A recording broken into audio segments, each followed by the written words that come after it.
Hi there, Steve Norris with the Affluent Networker, talking today about direct sellers and direct sellers closing and going out of business.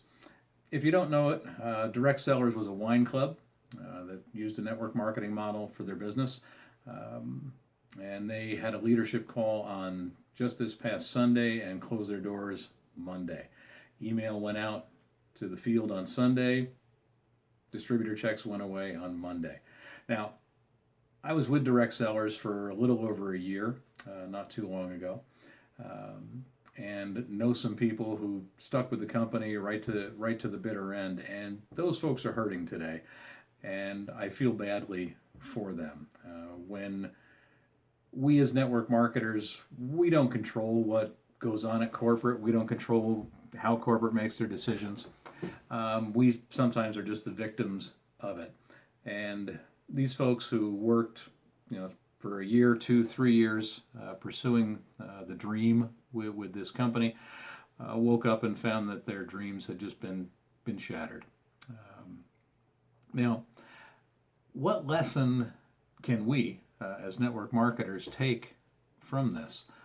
There's probably a couple, but the thing that sticks with me the most is that startup businesses are risky. Business is risky, but startup businesses are a little bit more so.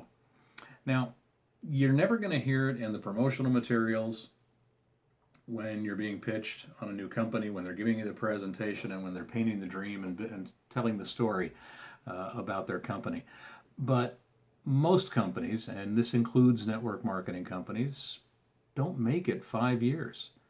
Most companies that are started today, whether it's a hamburger joint, a bar, a clothing store, or a network marketing company, is not going to last its first 5 years.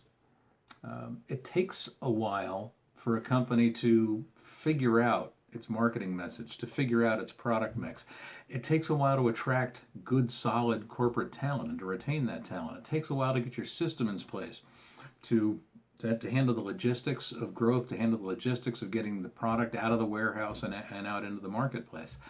And some companies just don't make it through that whole crunchy, difficult startup phase. And when you're looking at a network marketing company, there's a myth in the MLM community that it's best to get in on the ground floor, get in early, and the guys that get in early are the ones that make all of the money. Now, I'll admit that every company that is a legacy company right now was once a brand new company.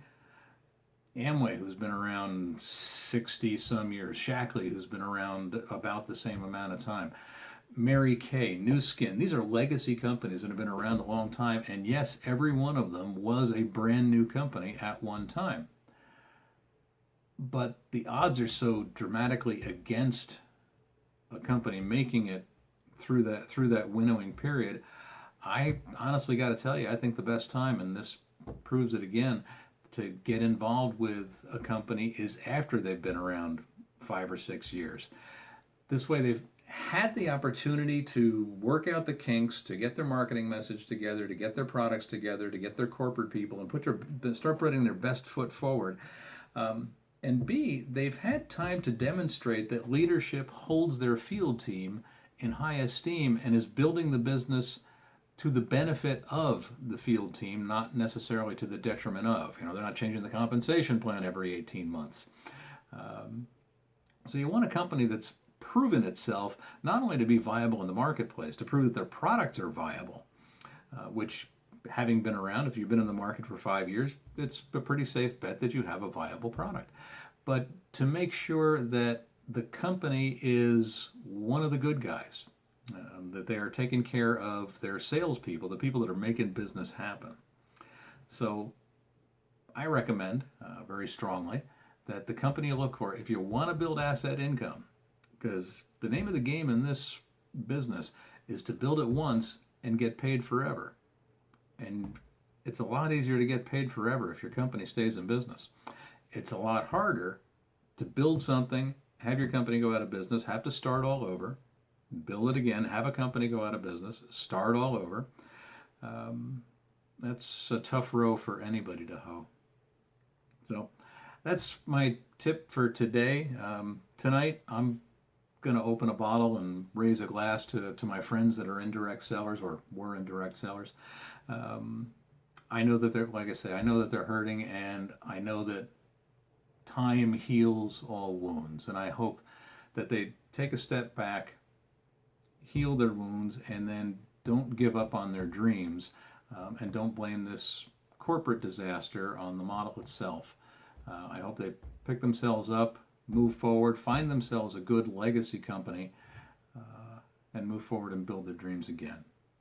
And that's all I have for today. And this is Steve Norris with the Affluent Networker. I hope you have a great day. I hope you kill it in your network marketing business. I'm rooting for you. See you later.